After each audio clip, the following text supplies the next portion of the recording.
Have you ever felt like, there's just got to be more to understanding yourself, more than only digging into old conflicts or past hurts? Oh, definitely. That feeling that maybe the path to a fulfilling life isn't just about uncovering what's hidden deep down. Exactly. So today we're doing a deep dive, moving beyond Freud, you could say.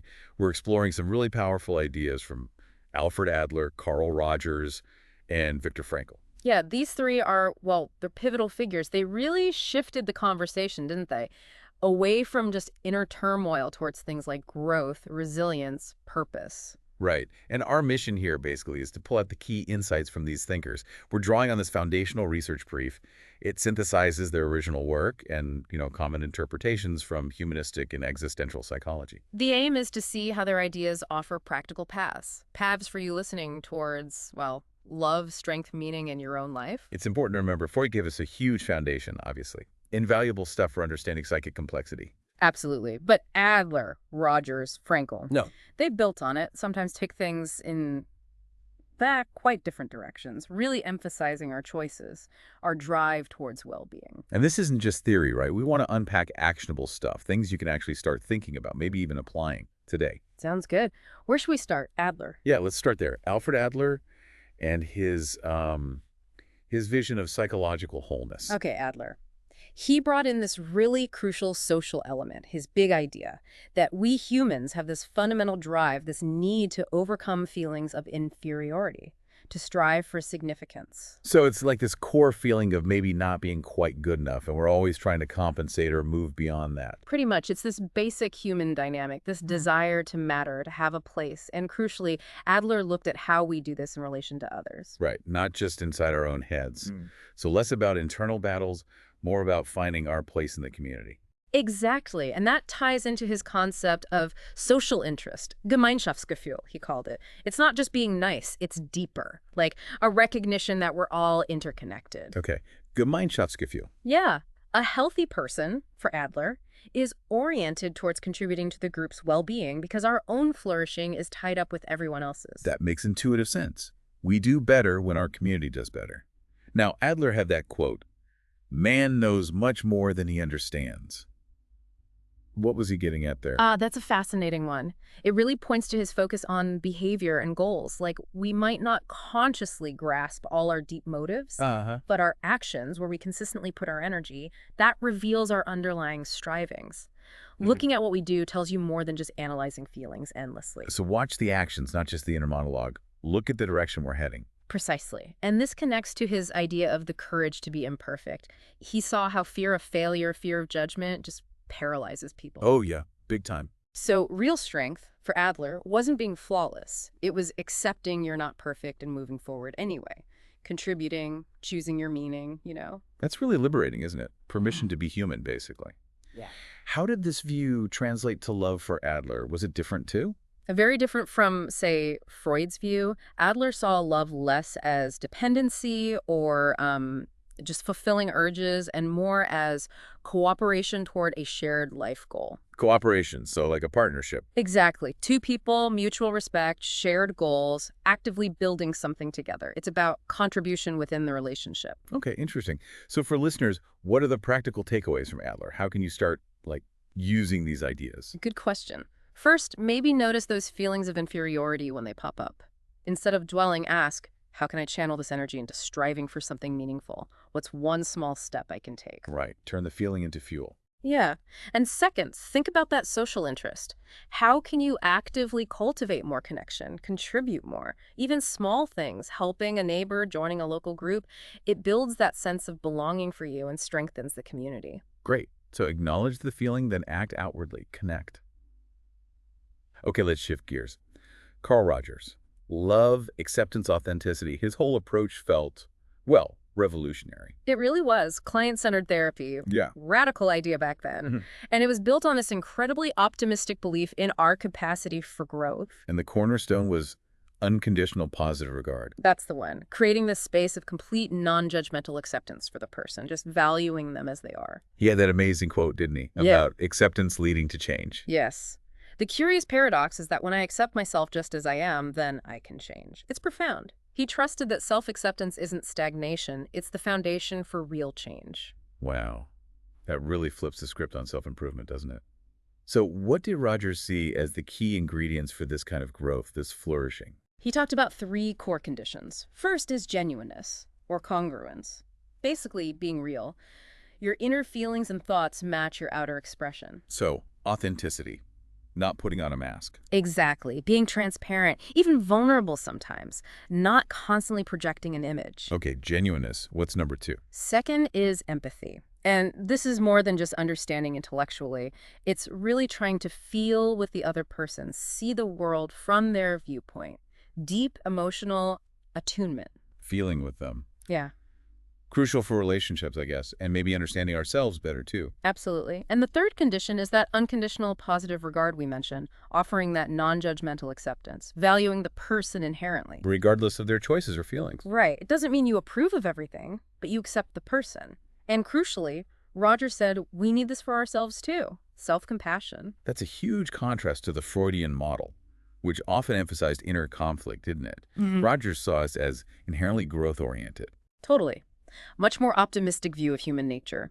And his idea of love followed from that. Not projection, not neediness, but a real healing relationship. Built on those 3 conditions. You got it. Genuineness, empathy, unconditional positive regard. That's what makes a relationship truly healing and growth-promoting for Rogers. So how can we, make this practical? How can listeners cultivate more self-acceptance, more genuine connections based on Rogers? Well, it starts with practice, doesn't it? Try actively practicing self-compassion. Notice that inner critic and maybe respond with the kindness you'd give a friend. Yeah, be kinder to yourself. Easier said than done sometimes. True. And work on genuineness. Maybe risk sharing something authentic, appropriately, of course. Let yourself be seen. And with others, practice empathy. Really listen to understand their world, validate their feelings, even if you disagree. Self-compassion, authenticity, empathy. Got it. Okay, now Viktor Frankl. His perspective, forged in the Holocaust. It's incredibly powerful. Focus on meaning. Frankl's story itself is just, a profound testament to human resilience. He founded logotherapy based on this core idea, the will to meaning, this deep, inherent human need to find significance in our lives. And that famous quote, "Those who have a why to live can bear with almost any how." It just hits you, doesn't it? The power of purpose. It really does. And Frankl deliberately contrasted this will to meaning with Freud's will to pleasure and Adler's will to power or significance. He argued our primary drive isn't just pleasure or status, but this search for meaning. So having a why provides this anchor, this resilience, even in the absolute worst circumstances. That was his lived experience and his core therapeutic insight, Right. and he suggested ways we can actually find this meaning. Okay, what were those pathways? He outlined 3 main ones. First, creative work. Doing something, creating something, contributing value. It doesn't have to be art. It could be your job, a project, service. And making a difference, basically. Right. Second, loving relationships. Experiencing something or encountering someone. The connection itself, the love, is a huge source of meaning. Connection again. Seems key. Definitely. And third, the attitude we take toward unavoidable suffering, courage in suffering. Even when you can't change the situation, you can choose your response, find meaning in your stance towards it. That shifts things, doesn't it? From what can I get from life to... Exactly. To what does life expect from me? Frankl saw meaning as something out there to be discovered in response to life's tasks and opportunities, not just invented inside our heads.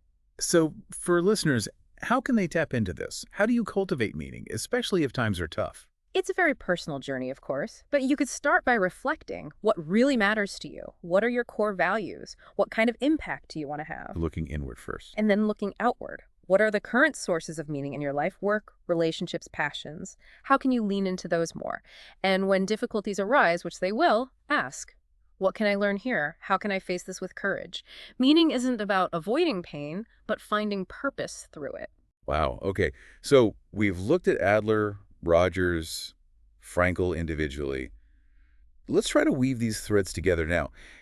How did they collectively think about, say, love? Well, what's striking is they all moved beyond just instinctual drives, They saw love as more mature, more relational, more active, a choice. But with different nuances, right? Yeah.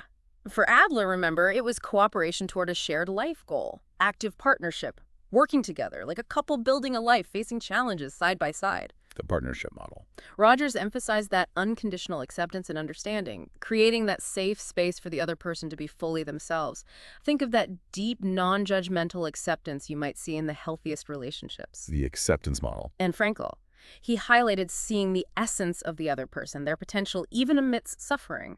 His own experience showed how love for someone could be a profound source of meaning and strength, even when separated. Seeing the core of the person. So love as cooperation, acceptance, or seeing the essence really shifts it from just neediness. But what about strength? Again, they moved away from strength as domination. It became more about resilience, inner fortitude, how we navigate challenges. How did each frame it? Adler's strength was that courage to be imperfect. Keep striving, take risks, don't let setbacks stop you, embrace the imperfection. The strength of courage. Rogers saw strength in that inner congruence, being authentic, living honestly, aligning your actions with your values, even when it's hard.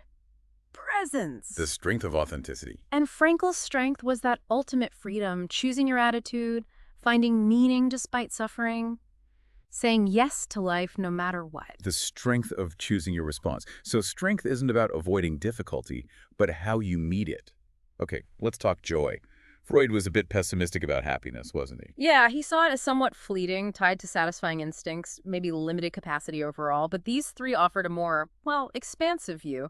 Joy as more active, often communal, tied to purpose. How so? Adler connected joy with contribution and belonging, that deep satisfaction when you feel you're making a difference, you're part of something. Joy and purpose. Rogers saw joy emerging from authentic connection, being truly seen, understood, accepted by another person that can bring profound joy. Joy and connection. And Frankl saw joy often as a byproduct of living meaningfully.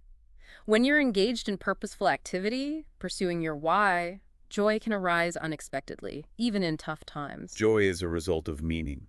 So joy isn't just passive pleasure, it's linked to action, connection, meaning.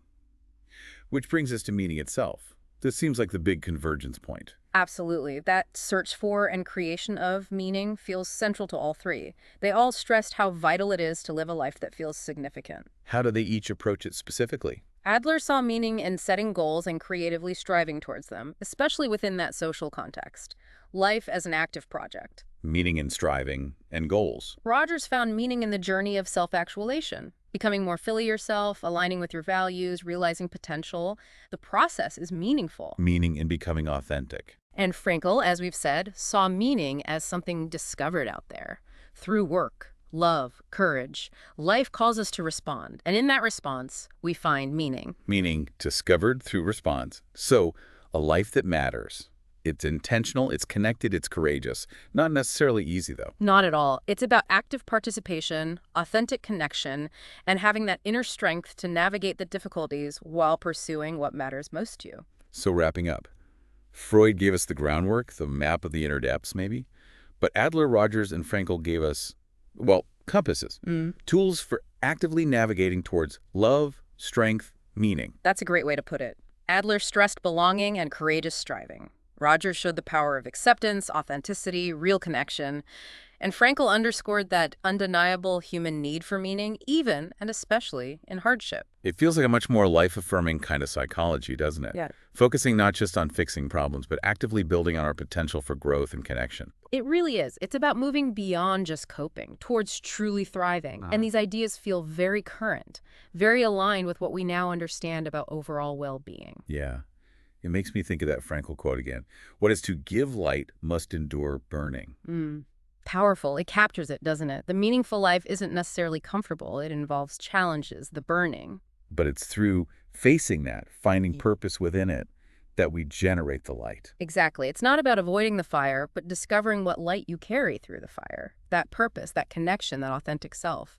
That's what makes enduring the burning not just possible, but meaningful, transformative even. So a final thought for you, the listener. What light do you want to bring? What meaning do you want to create or discover?